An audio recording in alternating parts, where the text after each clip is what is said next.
Abra sua Bíblia comigo, amados irmãos. Em Atos dos Apóstolos, capítulo 1.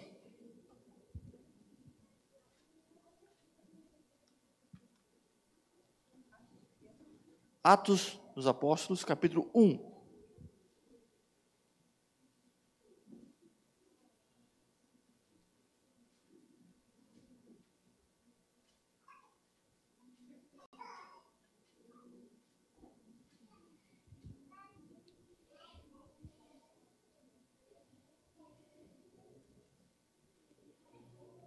Há um temor muito grande no nosso coração, irmãos, quando nós pregamos a palavra do Senhor.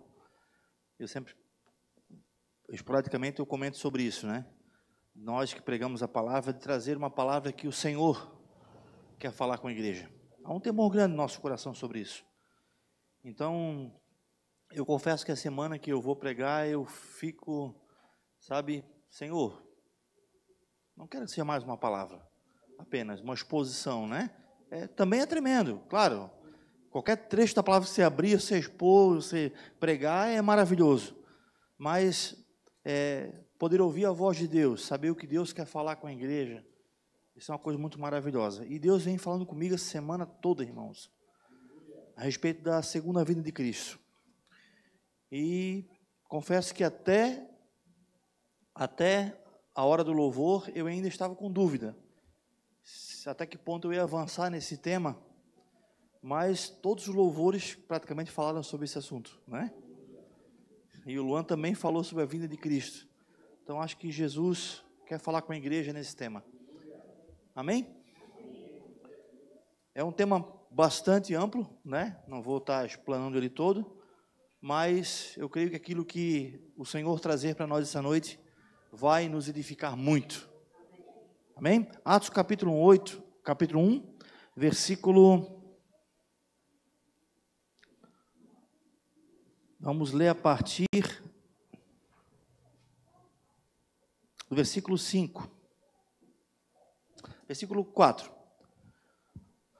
Certa ocasião, enquanto comia com eles, deu-lhes esta ordem, Jesus, né?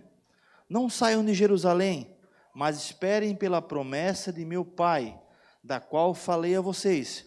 Pois João batizou com água, mas dentro de poucos dias vocês serão batizados com o Espírito Santo.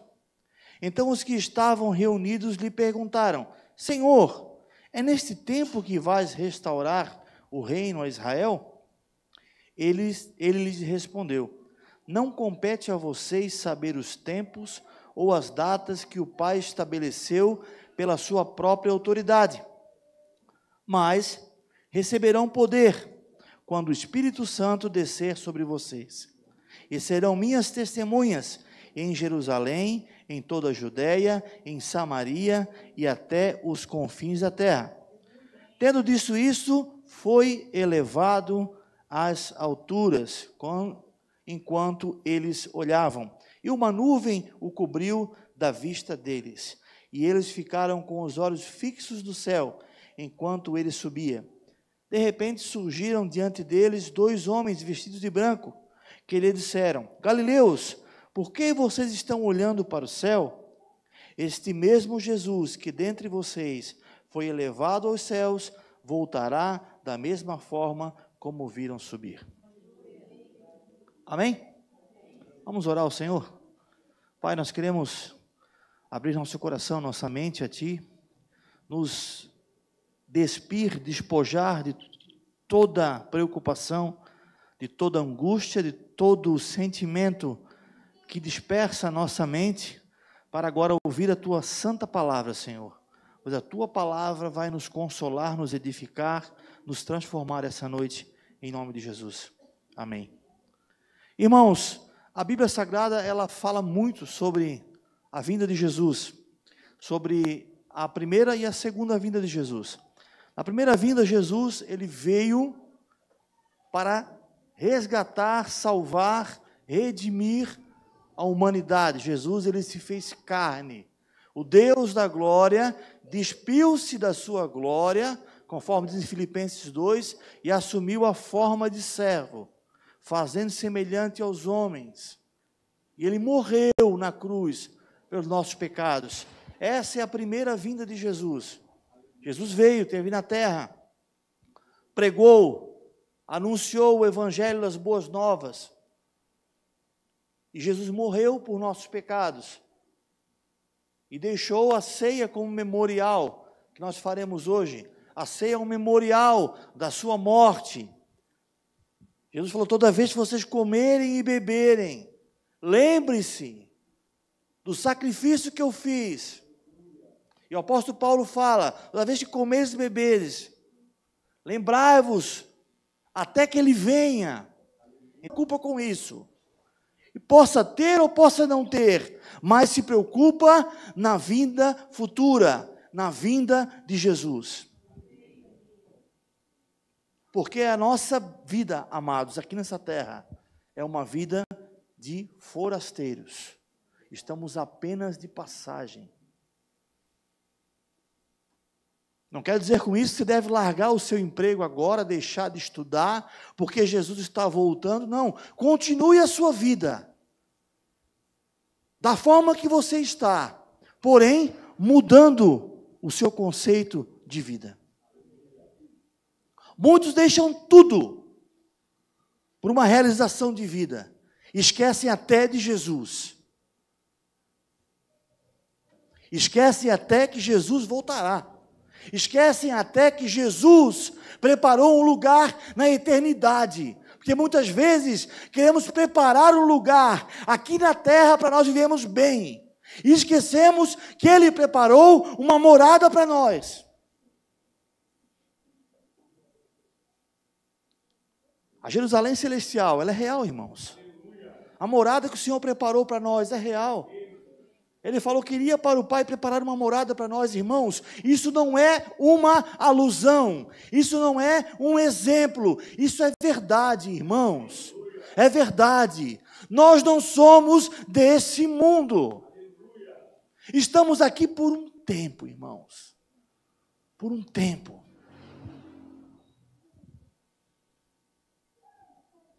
Sabe quando você sai da sua cidade maravilhosa chamada Itajaí?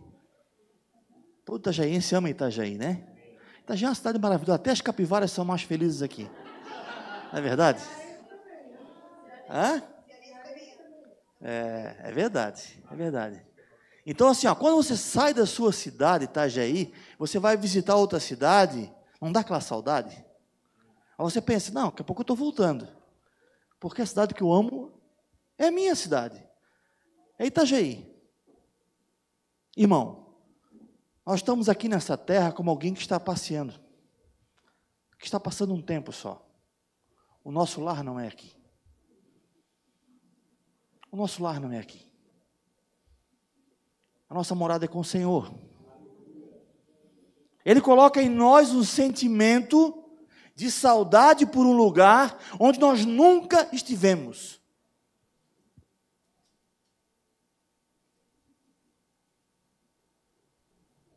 A vinda de Cristo, irmãos, ela é muito real. Ela é muito real. Existe uma série de linhas teológicas para explicar a vinda de Jesus, que é chamado de escatologia, que é o estudo dos últimos dias. Mas há uma coisa que é unânime, que todos os teólogos creem: Ele voltará. E Ele vai buscar a sua igreja. Nós iremos estar com Ele. Entenda isso. Quando o crente não tem essa certeza firme no seu pensamento, na sua ansiedade, no seu desejo, irmão, essa vida aqui, ela passa a ser uma vida onde eu não penso depois. Eu penso em viver apenas. Está tão bom aqui, com tudo que eu tenho conquistado, não dá nem vontade de ir para o céu. Já estou tão realizado aqui nessa vida. Podemos ser realizados sim? Podemos sim, irmãos. Mas não podemos esquecer que Jesus voltará. Jesus voltará. Não sei se você percebeu, mas esse é um dos temas que nós menos vemos pregações. está se esquecendo hoje de falar, lembrar. E tem gente que às vezes passa meses frequentando uma igreja e nunca escuta que Jesus voltará e nem sabe que ele voltará. Irmãos, entenda uma coisa, isso é uma verdade bíblica. Loucura para o mundo, sim. Vivemos num mundo que o evangelho hoje, ele é algo que está ao paladar do mundo. Isso me preocupa muito. Me preocupa o mundo gostar do evangelho de Cristo. Porque a Bíblia diz que o evangelho de Cristo é loucura para o mundo, a cruz é loucura para o mundo. E como é que o mundo pode gostar da loucura da cruz? Não bate, irmão. Você consegue entender que isso não bate? Como é que o mundo pode ser simpatizante? Será que a igreja tem feito a diferença nesse mundo? Será que a nossa pregação tem sido uma pregação cristocêntrica, onde Cristo é o centro, onde apontamos para Cristo como Messias, como Salvador, aquele que voltará? Ou olhamos para o ímpio, o pecador e dizemos, ele quer te ajudar nos teus problemas, ele te entende, como se Jesus fosse uma linha de pensamento, uma filosofia, ou fosse uma autoajuda. Mas quando a igreja começar a se posicionar, com certeza, o mundo não vai achar tão simpático assim a nossa pregação, porque ela continua sendo loucura para o mundo. Abra comigo em Tessalonicenses, 1 Tessalonicenses, capítulo 4. 1 Tessalonicenses, capítulo 4.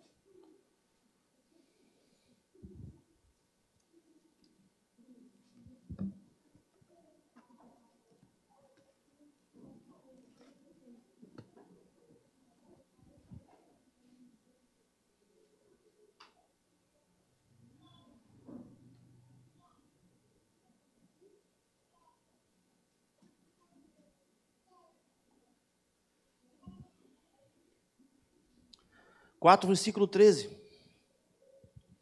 Irmãos, não queremos que vocês sejam ignorantes quanto aos que dormem. Os que dormem são os que morreram, tá, irmãos? Para que não se entristeçam como os outros que não têm esperança. Se cremos que Jesus morreu e ressurgiu, cremos também que Deus trará mediante Jesus e com ele aqueles que nele dormiram. Dizemos a vocês pela palavra do Senhor, que nós, os que estivermos vivos, os que ficarmos até a vinda do Senhor, e essa é a segunda vinda, irmãos, certamente não precederemos os que dormem, pois dada a ordem com a voz do arcanjo, ao ressoar da trombeta de Deus, o próprio Senhor descerá dos céus, e os mortos em Cristo ressuscitarão primeiro. Depois nós, os que estivermos vivos, seremos arrebatados com eles nas nuvens, para o encontro com o Senhor nos ares. E assim estaremos com o Senhor para sempre. Consolem-se uns aos outros com essas palavras. Irmãos, isso aqui é muito direto, irmãos. É direto. Vai haver uma ressurreição. Vai haver o arrebatamento. Isso aqui é consolo para a igreja.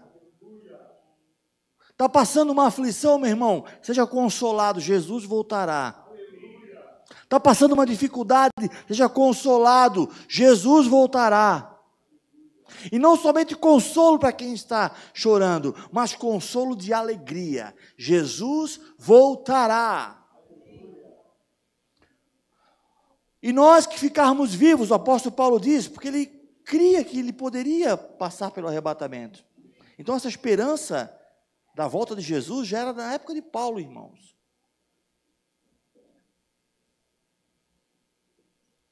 Nós que ficarmos vivos não precederemos os que dormem, ou seja, nós não seremos arrebatados antes de haver a ressurreição. Então entenda uma coisa.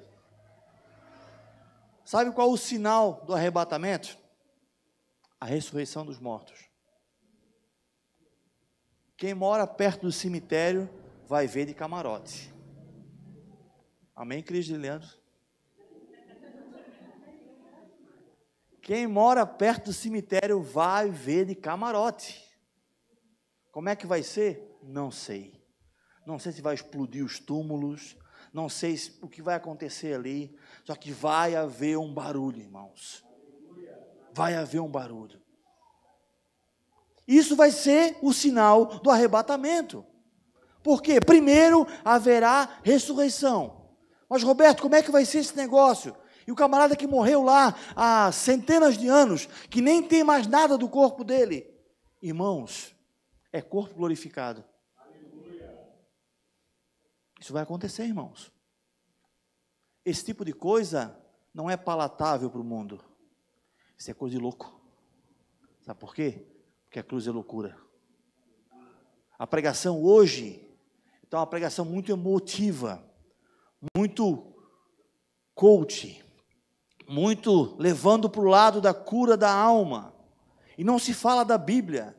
Irmãos, você que está em Jesus, você estiver em Cristo mesmo, você será arrebatado.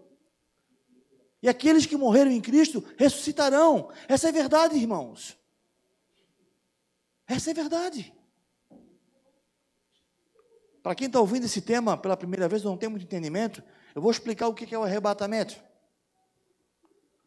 O processo da ressurreição e do arrebatamento são semelhantes, porque haverá transformação nos nossos corpos. Aqueles que morreram, independente do estado que o seu corpo está, recém-mortos ou mortos há séculos, receberão o seu corpo de uma forma glorificada, semelhante ao corpo do Senhor, como o apóstolo Paulo disse. Por que semelhante ao do Senhor? Porque quando olhavam para Jesus, percebiam que era Jesus, porque lembravam o corpo de Jesus, que era um corpo, quando ele estava aqui na terra, um corpo de homem, de ser humano, mas recebeu a glorificação. Assim também será o nosso corpo. E aqueles que vão ser arrebatados passarão pelo mesmo processo, só que estarão vivos. Receberão um corpo glorificado. E diz a Bíblia Sagrada em 2 Coríntios que o nosso corpo será revestido daquilo que chama-se incorruptível, ou seja, que não há corrupção, que não há falha. Então, toda falha do nosso corpo será corrigida. Se nós perdemos um membro do nosso corpo, tivemos uma perna amputada, ou uma doença que nos causou um prejuízo, quando nosso corpo for glorificado, ele será totalmente restabelecido. Então, o processo, arrebatamento e ressurreição, vai nos dar um corpo glorificado. Nós nos encontraremos com o Senhor. Se você nunca tinha ouvido isso e achou loucura, bem-vindo ao Evangelho, irmãos. O Evangelho é loucura, é loucura.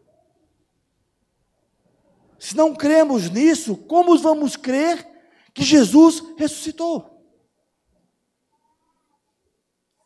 O mesmo Jesus que ressuscitou também ressuscitará aqueles que morreram nele. E também glorificará e transformará o corpo daqueles que estiverem vivos. Irmãos, carne e sangue não pode ter parte com o reino de Deus. Para nós estarmos na eternidade com Cristo, nós precisamos passar pelo processo do nosso corpo ser transformado. E esse é um evento muito claro na Bíblia Sagrada, muito bem explicado, que é o arrebatamento e a ressurreição dos mortos. Então, amado, não precisa ter medo. Foi feito durante os séculos que passaram, muito terror a respeito desse tema. Embora seja uma ocasião muito terrível mesmo, pelo que vai acontecer, mas aqueles que estiverem em Cristo, não tem o que temer.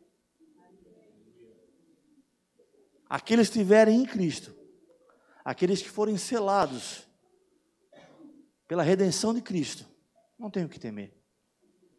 Por isso, amados, nós precisamos entregar de verdade nossa vida a Jesus.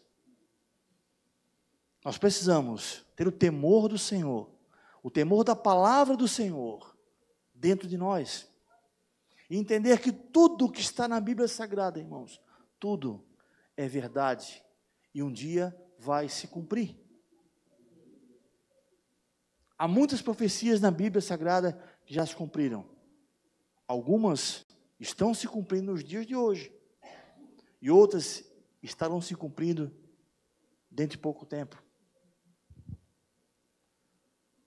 A Bíblia Sagrada, ela é a verdade. E nós, como cristãos, irmãos, temos que entender que a palavra de Deus, ela é verdadeira. Não podemos apenas crer naquilo que nos favorece, aquilo que nos faz bem. Eu creio que ele é meu pastor. Eu creio que se eu estiver com ele, nenhum mal vai me acontecer. Eu uso a Bíblia Sagrada como se fosse um amuleto para espantar as coisas ruins que vêm na minha vida. Não, irmãos, a Bíblia não é isso. Ela é a verdade de Deus. Ela é verdade. Ela é a verdade.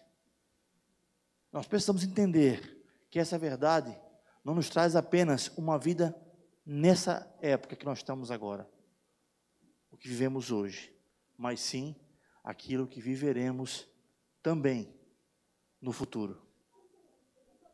Não sei se eu e você vamos experimentar o arrebatamento da igreja. Confesso, irmãos, que olhando para os dias que nós estamos vivendo, parece muito iminente a vinda de Cristo. Alguns pontos da Bíblia Sagrada que falam sobre os últimos dias, parece que estão quase acontecendo assim, sabe? Quando o profeta Daniel fala sobre o cessar do sacrifício, a abominação do templo, e nós vemos que nem templo existe, mas está prestes a ser construído um novo templo de Israel, lá em Jerusalém. Nós podemos ver que está prestes a acontecer algo diferente. Nós vemos as nações se levantando contra Israel. Nós vemos profecias dizer que haveria muita guerra contra Israel. Nós vemos o mundo passando por situação cada vez mais de guerra, de ódio, ninguém mais confiando nos outros. Nós vemos Mateus 24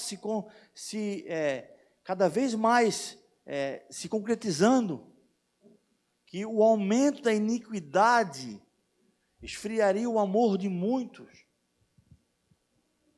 Pergunta para 10 pessoas, quem crê no ser humano, 9 vai dizer que não acredita mais, que perdeu a credibilidade no ser humano.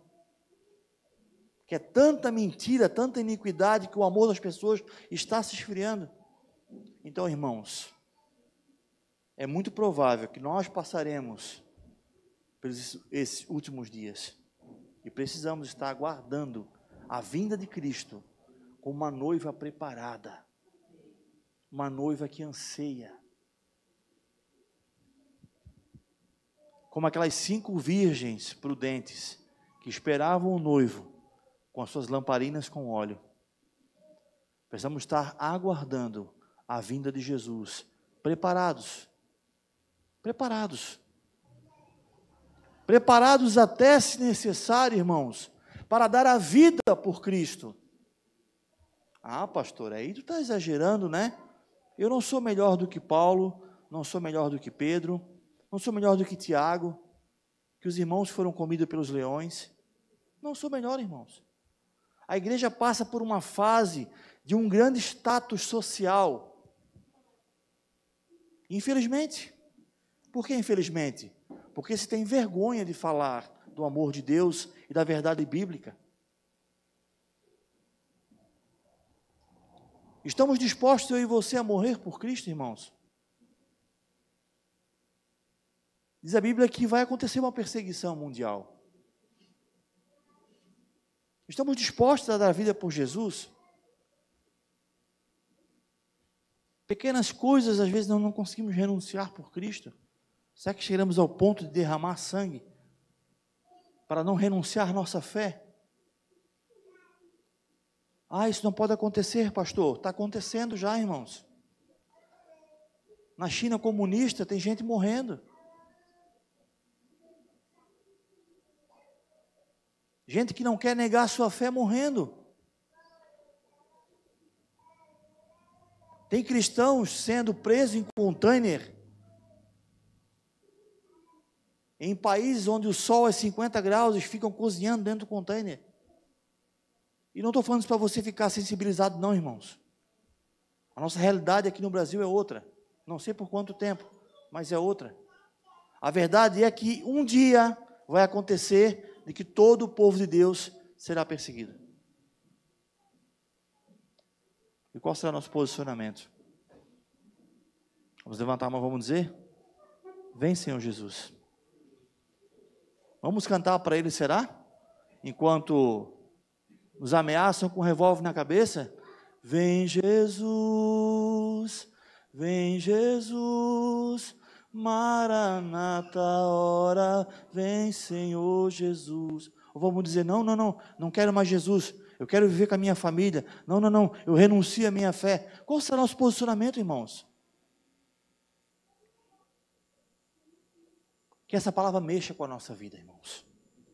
Que essa palavra mexa com o nosso interior, com nossas intenções, com aquilo que estamos vivendo como igreja hoje. E que essa palavra console as nossas vidas. Estaremos para sempre com o Senhor. Amém? Peço que você fique de pé.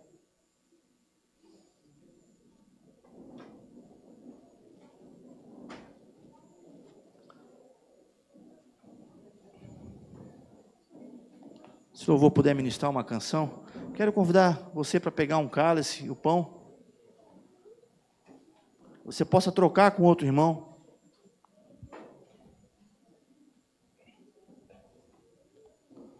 Você possa ministrar para esse irmão, para essa irmã.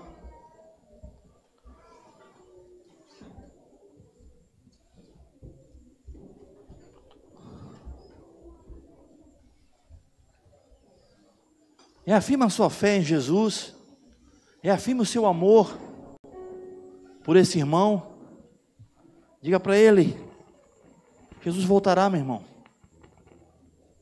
Estaremos para sempre com o Senhor. Vamos ficar firmes no Senhor. Vamos ficar firmes na palavra do Senhor.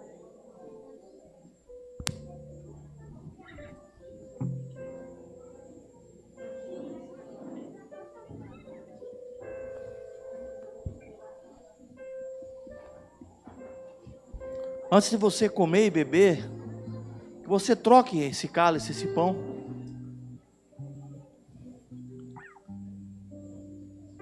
Pelo menos com 2 ou 3 irmãos. Diz a palavra de Deus, consolem-se uns aos outros com esta palavra. Console o seu irmão. Diga para ele, fica firme, meu irmão. Vamos buscar a Deus mais ainda. Vamos buscar o Senhor como nunca buscamos.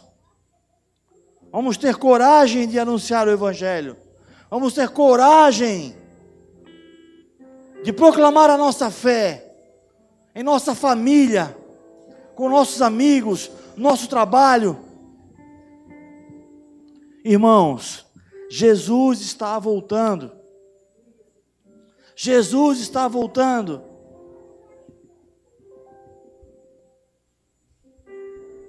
Sai do teu lugar, amado. Troca o cálice.